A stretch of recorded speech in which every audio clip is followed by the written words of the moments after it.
Salam Kak Ika, semoga kakak selalu dalam keadaan sehat dan bahagia. Aku meminta izin mengekspresikan diri kakak dalam versiku dan ceritaku.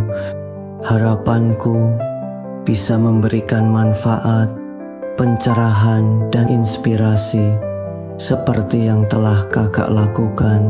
Aku percaya bahwa setiap perjalanan memiliki makna, dan mungkin kisah ini akan memberikan gambaran yang lebih untuk siapapun yang membacanya. Demikian ekspresiku kakak.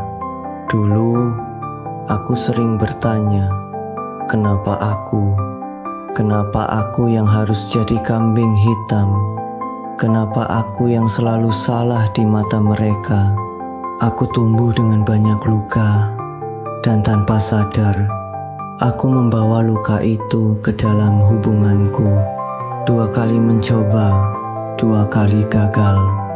Bukan karena aku tidak mencintai, tapi karena aku masih berantakan. Mereka ingin menyembuhkanku, tapi luka ini bukan tugas mereka, ini tugasku. Dan aku sadar, aku belum siap. Aku belum bisa berfungsi sebagaimana manusia yang normal. Tapi satu hal yang membuatku bersyukur, aku berhasil keluar. Aku pindah. Aku mengambil langkah. Memang trauma itu tidak langsung hilang, dan pikiranku masih sering berperang dengan doktrin lama yang mereka tanamkan. Tapi semakin dewasa, aku mulai memahami sesuatu. Ini titik balikku. Aku bukan lagi anak yang hanya menerima perlakuan buruk tanpa melawan. Mereka mungkin bersikap lebih baik sekarang, tapi aku tahu itu bukan karena penyesalan, hanya karena mereka takut. Dan aku tidak perlu lagi bergantung pada ketakutan mereka untuk merasa lebih baik.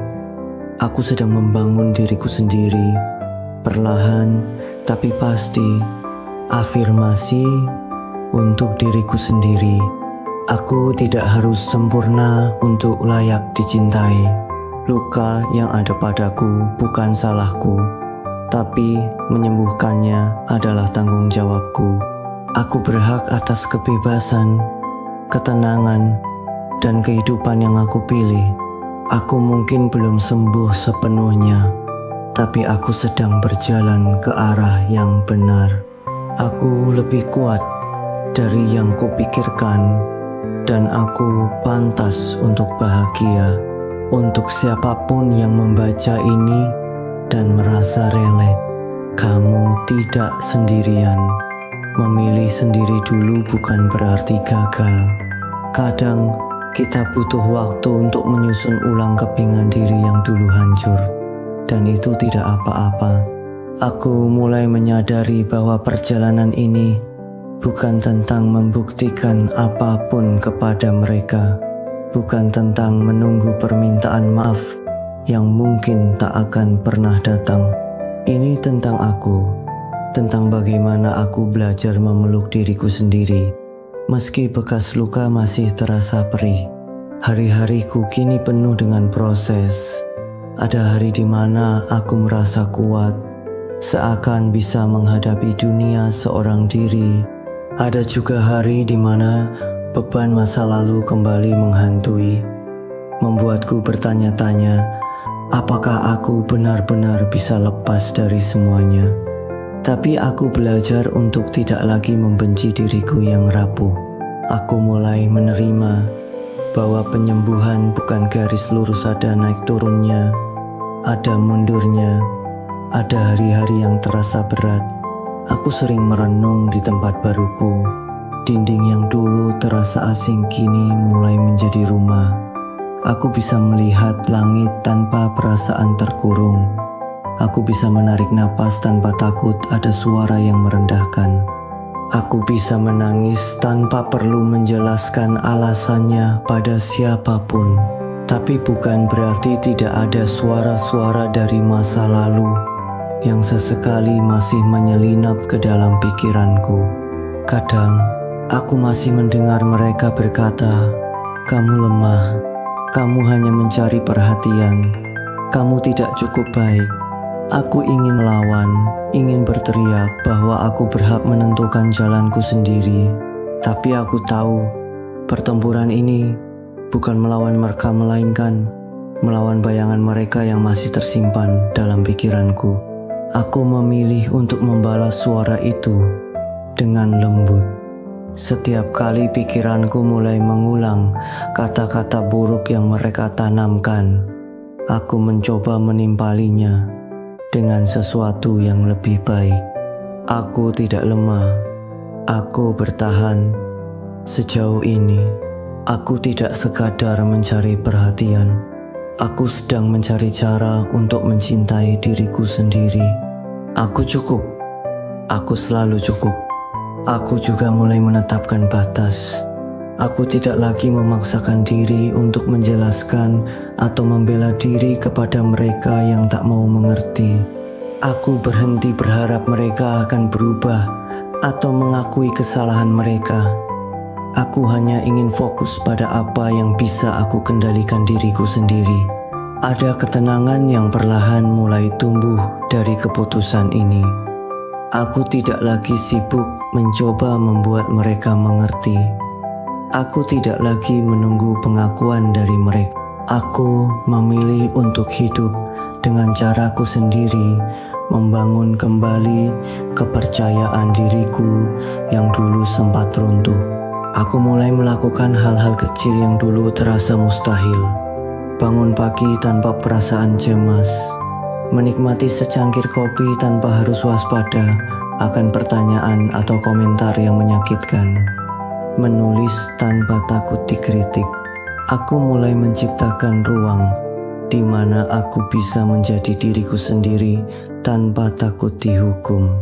Aku tidak berharap proses ini akan cepat atau mudah. Aku tidak berpura-pura bahwa aku sudah sembuh sepenuhnya.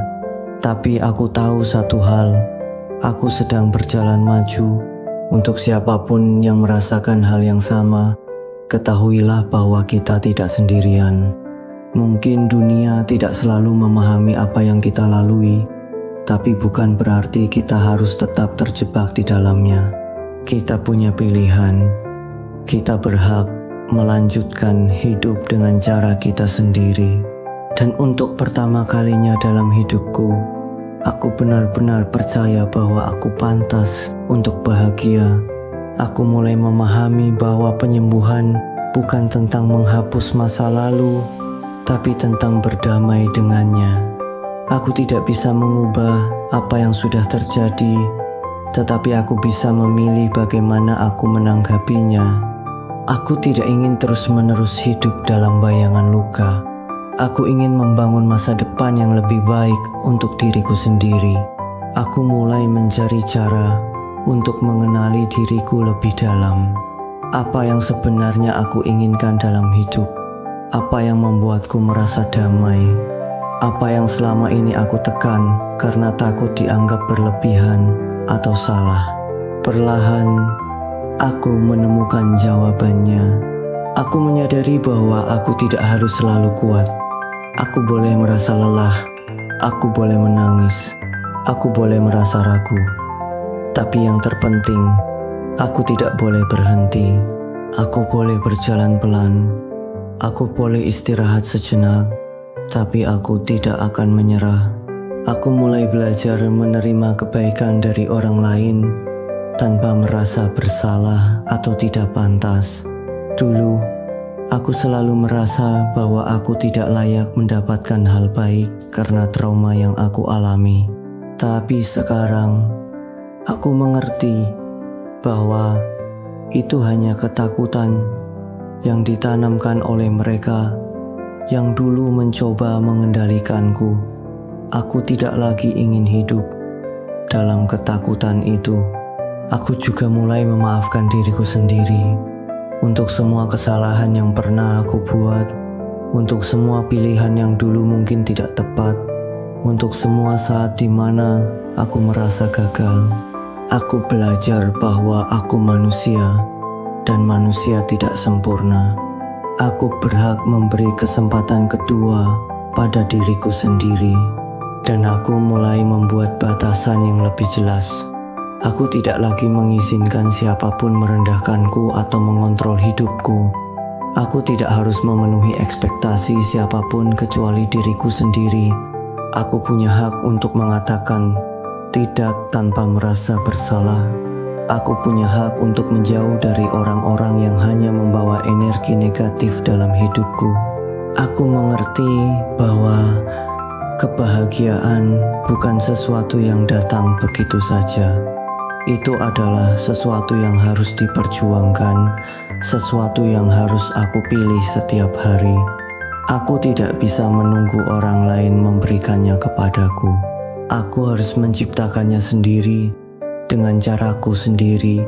Jadi, jika ada hari di mana aku merasa kembali jatuh, aku akan mengingat ini, afirmasi kembali untuk diriku sendiri. Aku tidak harus menyenangkan semua orang. Aku cukup dengan menjadi diriku sendiri. Aku berhak memiliki batasan yang sehat. Orang yang benar-benar peduli padaku akan menghormatinya. Aku tidak perlu menunggu orang lain menyelamatkanku. Aku mampu menyelamatkan diriku sendiri. Aku tidak mendefinisikan diriku dari masa laluku. Aku bukan luka yang mereka buat. Aku adalah harapan yang aku ciptakan sendiri. Aku pantas mendapatkan kehidupan yang penuh dengan cinta, kedamaian, dan kebahagiaan. Aku tidak tahu kemana jalan ini akan membawaku, tapi aku percaya satu hal. Aku sedang menuju tempat yang lebih baik. Aku sedang membangun hidup yang aku inginkan. Aku sedang menjadi versi terbaik dari diriku sendiri. Dan itu sudah lebih dari cukup.